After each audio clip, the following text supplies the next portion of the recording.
Good morning and welcome to Global Healthcast, brought to you by Global Health Press. In this broadcast series, we talk once a week about globally relevant infectious diseases. I am Schmitt, and with me is Dr. Melvin Sanicas. Good morning, Melvin. Good morning, Professor Schmidt. Good morning, good afternoon, good evening, everyone, depending on where you are at the moment. Welcome, and we have a very busy agenda today. It is COVID-19 update, monkeypox update, cardiac pathology after mild COVID, vaccines licensed in Europe, a little bit of an update from EMA, leptospirosis prevention, COVID vaccines and infertility, orphans due to COVID, infectious disease in India, and finally, monkeypox proctitis. So it's really full agenda. A lot of things happened this week, it looks to be. And let's start right away with a COVID update. Melvin, where are we with COVID? So this is what we do every week. We start with a global COVID epi update, and we get this from the WHO COVID situation report. Globally, the number of weekly cases decreased by 12% during the week of the 29th of August to the 4th of September. And this is as compared to the previous week, so that's good news. And the number of new weekly deaths also decreased by 5% as compared to the previous week. As of last week, because this is not real time and this is a week late, there have been over 600 million confirmed cases now of COVID and over 6.4 million deaths. We are in a much better situation now, but the 7-day average of COVID death is still quite high. It's around 1,700 deaths every day. And it is still the unvaccinated and the older adults and immunocompromised who have been vaccinated, so the first 2 doses, but not boosted, who are ending up in hospitals. Very interesting data. I'm happy to see that deaths and disease numbers are declining. It's getting colder here in Germany. Actually, you can tell from the vineyards, the harvest started over here, the wine harvesting. So when would you expect? When do you think numbers will go up again?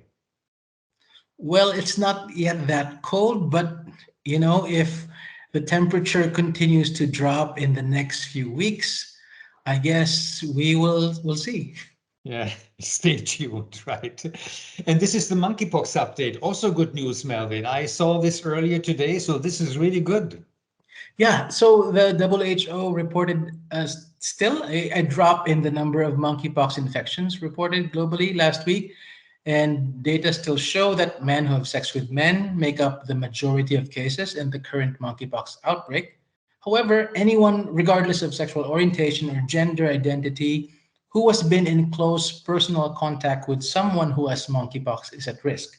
So it's important to remember that to take steps to prevent getting monkeypox. So avoid close skin to skin contact with people who have rashes that look like monkeypox. Wash your hands often. And if you have any symptoms of monkeypox, talk to your doctor. It's really important to do that as soon as possible. We'll come back to monkeypox later in our presentation today, but good to hear cases are going down, but be aware and be careful. I guess that's the 2 messages here from Melvin. Melvin, COVID does have cardiac manifestations. And there is also the concern that some vaccines, mRNA vaccines, may cause myocarditis. You have seen here an article on long-term cardiac pathology in patients who had mild COVID. What is it all about? So this is a study in Nature Medicine. We know that lingering cardiac symptoms, including exercise intolerance, tachycardia, a heart rate of over 100 beats per minute, and chest pain are increasingly recognized late complications of COVID-19. And so this study, led by researchers from the Goethe University Frankfurt and the University Hospital Frankfurt, conducted serial cardiovascular assessments in a prospective study of individuals with no known heart conditions or significant comorbidities and mild initial COVID illness using standard questionnaires, blood sampling, and, of course, cardiac magnetic resonance imaging. Their main hypothesis was really that there are differences in imaging and biomarker parameters between individuals with lingering cardiac symptoms after COVID compared to those without symptoms or to controls without previous infection. And in this cohort of individuals with mild initial COVID-19 illness, cardiac symptoms were related to subclinical inflammatory cardiac involvement, which may at least in part explain the pathophysiological background of persistent cardiac symptoms. In simple terms, really it's the inflammation caused by COVID that is causing all these cardiac symptoms that these people are experiencing even after the infection has resolved. Information that is really relevant. I remember from the same group early on, they reported about a significant proportion of hospitalized COVID patients having myocarditis or cardiac problems. I don't remember the details. So this is a follow-up on this, right? This is additional and more detailed information in an excellent peer-reviewed journal. Yes. Interesting. Well, you don't need to worry too much about your heart if you're vaccinated against COVID. And unfortunately, the New York Times stopped their service on their coronavirus vaccine tracker. That was really excellent information. And you can still download the whole thing. It is beautiful information. Go to the New York Times, go to their website. You see, by the end of August, 126 vaccines, COVID vaccines, were in phase 1, 2, or 3. 33 were authorized or fully approved, and 17 had been abandoned. Really great information out there. And they also have a list of the globally leading COVID-19 vaccines. Depending on which country you live, you may miss one or another. But this is, I guess, the big ones that are used on a global scale. A very nice summary. So they're all here, phase 3 or later, and you see which countries they are approved and used. Now I have a very complicated slide, and I just use this slide to lead you to the EMA website. They have an update on European licensed COVID vaccines or updated licenses. And just to highlight what we spoke about last week, where I was a little bit wrong, they have now the BioNTech mRNA vaccine, and that is licensed for 5 to 12 years and above 12 years in 2 different dosages. But BioNTech Pfizer also applied for, or they have a license for an original plus Omicron BA.1 vaccine. So this is in the licensing process. It will only be possible to use it as of 12 years. And then there is a licensed, already licensed Omicron BA.4 with the original virus as well. That is licensed as of 12 years. And likewise, Spikevax, the Moderna mRNA vaccine, they have now the license for the Spikevax bivalent. It's an original virus and Omicron BA.1. And much more details you can download from our website at the show notes. And you can look at all the details. I apologize, I don't go into the details here. Let's continue with Melvin on leptospirosis. Melvin, why leptospirosis? So leptospirosis is a disease caused by infection with the Leptospira bacteria. These bacteria can be found worldwide in soil and water. And leptospirosis is more common in areas with warm climates and high annual rainfall, but it can practically happen anywhere. And the reason why I want to highlight this today is because the total number of leptospirosis cases in the Philippines, where I'm from, in this year in 2022 is 15% higher compared with the same period in 2021. And leptospirosis can lead to kidney damage, meningitis, liver failure, respiratory distress, and even death. And so this is really just to show people what they can do to prevent leptospirosis. So basically, don't wade, don't swim, or put your head in flood waters or water from lakes, rivers, or swamps, and especially avoid freshwater contact after flooding or heavy rain. If it is not possible to avoid wading in floodwaters, because in some countries floodwaters are really high, wear protective clothing like footwear and cover cuts and wounds with waterproof bandages or dressing. And these are really some of the things that you can do to prevent leptospirosis infection. You could also consider chemoprophylaxis in high exposure risk in endemic environments. And I think this cartoon basically is really very informative and summarizes everything that you can do to prevent leptospirosis. Great, thank you very much. Sewage workers, I guess they would also be at higher risk if there are rats in the sewage, right? In the sewage system. Definitely. Yeah, and I remember one item from teaching students. I've never seen a case of leptospirosis, but I was waiting for it.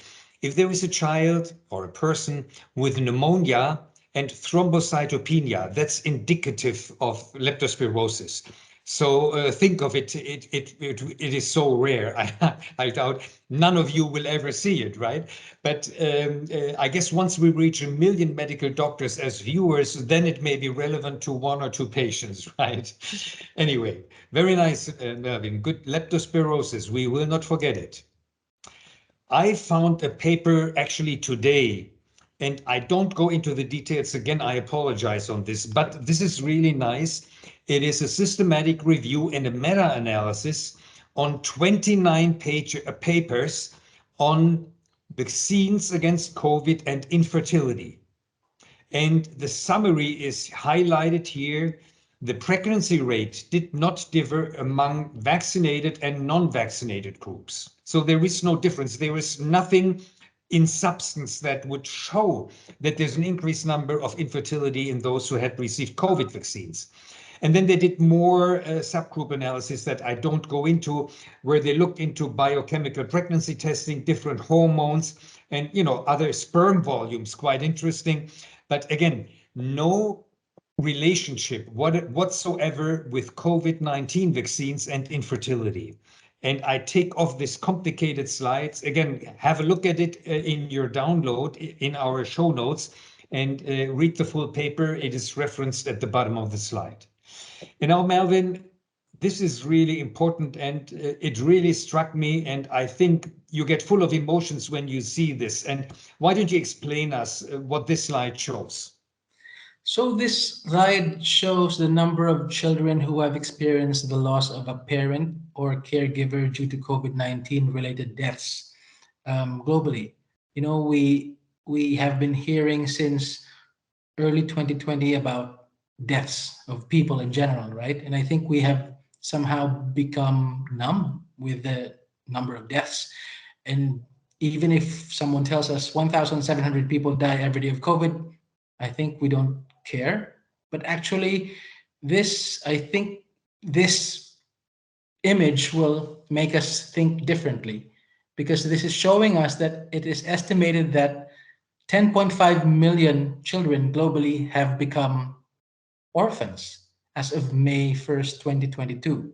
And I'm sure the number is really even higher. This is a study led by the CDC, US CDC, and just really thinking about it, that's over 10 million children, 10 million orphans all over the world. And this is important because orphanhood increases the likelihood of poverty, the likelihood of abuse, delayed development, mental health challenges, reduced access to education, and so on and so forth. And it's really sad to think about all these 10.5 or more million children who lost their parent or caregiver in this pandemic. 10 million, that is 10 times the German birth cohort, actually 12 times. So this is amazing. All children born in Germany over 12 years, that is the number. Unbelievable.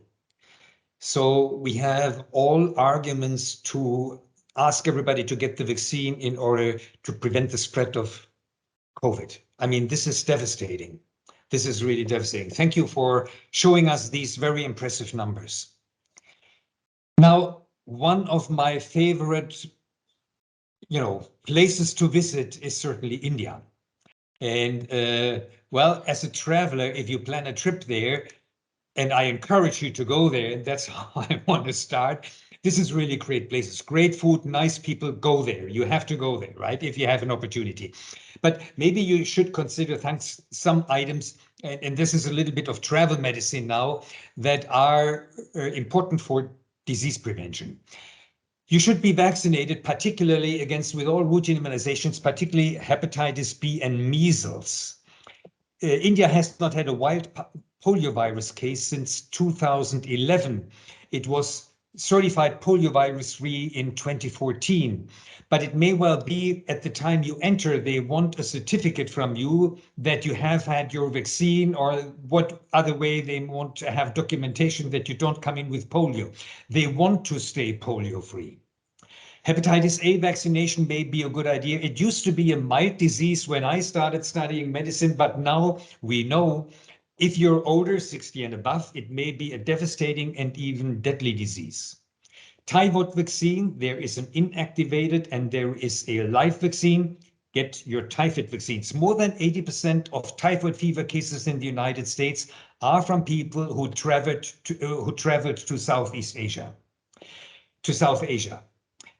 So yeah, get your typhoid vaccine, I guess.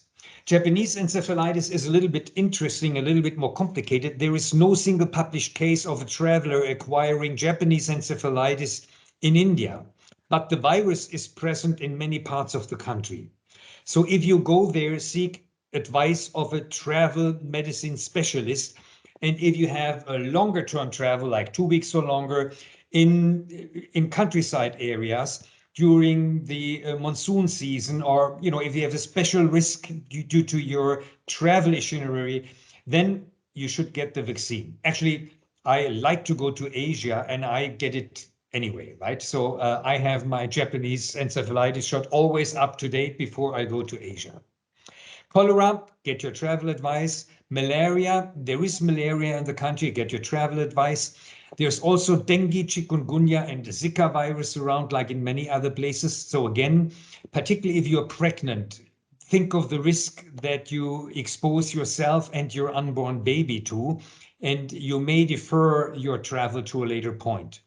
Traveler's diarrhea is important. I guess I read the chances of getting traveler's diarrhea is 30% to 50% if you have a 2-week journey to India. So when I go there, I usually have nothing. I cannot remember ever to have traveler's diarrhea. And I guess I'm very cautious. TB, there isn't much you can do about except one item. You may get a test before you go and some weeks after you return to find out if your T-cell immunity responded to the T-cell antigen. And if you acquire the infection, then there's something you can do about it. This is all I wanted to say. But again, I didn't want you to have second thoughts when traveling to India. I just want to give a little bit of a travel vaccine advice. And I hope it is useful. And I hope you can go to your travel medical doctor to give you more information on all the details that I spoke about. Actually, I forgot rabies. Just to mention here that the immunoglobulin is not always everywhere available. Again, it depends all on where you travel to. Melvin, last but not least, monkeypox again.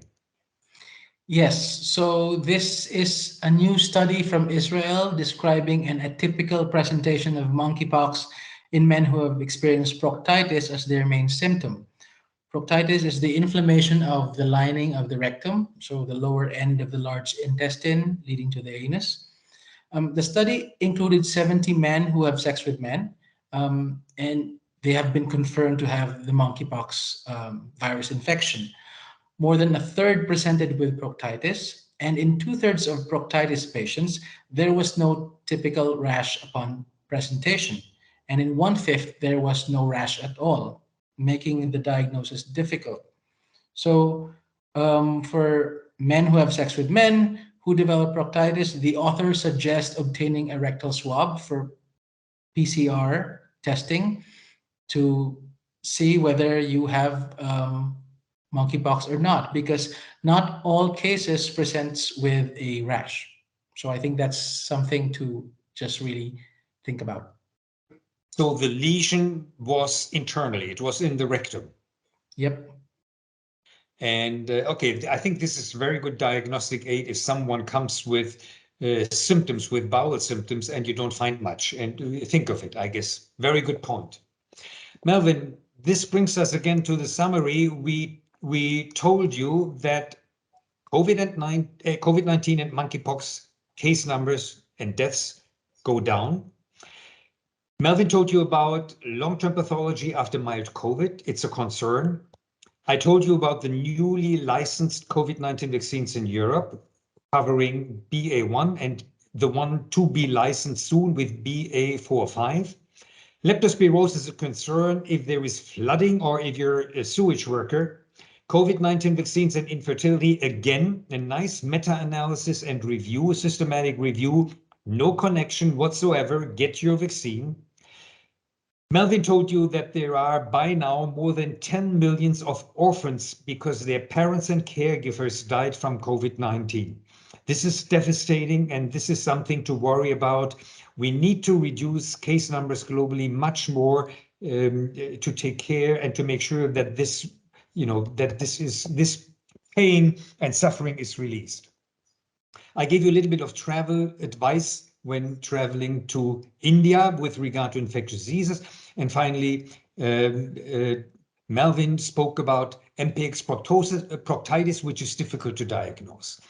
I think this was very comprehensive and a long list of data. And in the end, we have some funny. And maybe, Melvin, you can explain to us what this all means.